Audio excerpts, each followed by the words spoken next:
how to reset your Airbnb password. Hey everybody and welcome back to our channel. In today's guide, we are going to show you step by step how to do so. So let's just dive right into the video and get started. We can open up the Airbnb app or visit the Airbnb website for that. And once we have done so, we can head over to the login screen. So this is the screen. You can look out for login or sign up to Airbnb where we can enter up our country code, continue with Facebook, Google, Apple, etc.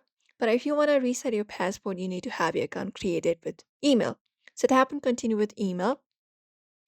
And here start by entering up your email address that you used in order to create your account. You can just go over and enter it up in this box right here. And once you've done so, you can just go over and tap on this continue option and head over to the next page. And then there, just look out for forgot password option and you can use the email or the phone number linked to your Airbnb account.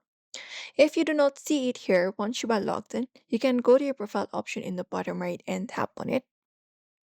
You should be finding your profile available once you tap on profile in the bottom right corner.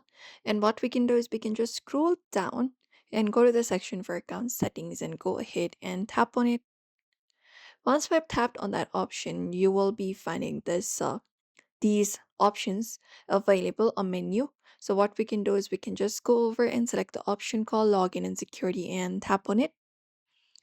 And once we've done so, we can just head over and look out for the section for password.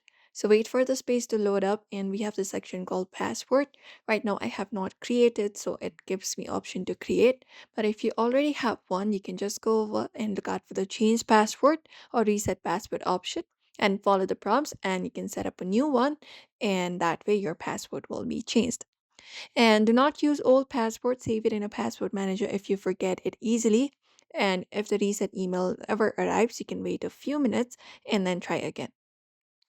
But that's it, everybody. Usually, this is how you should be able to do it. You can follow out this method for that. So, we hope this video was helpful. Give this video a like and subscribe for more tips and tutorials.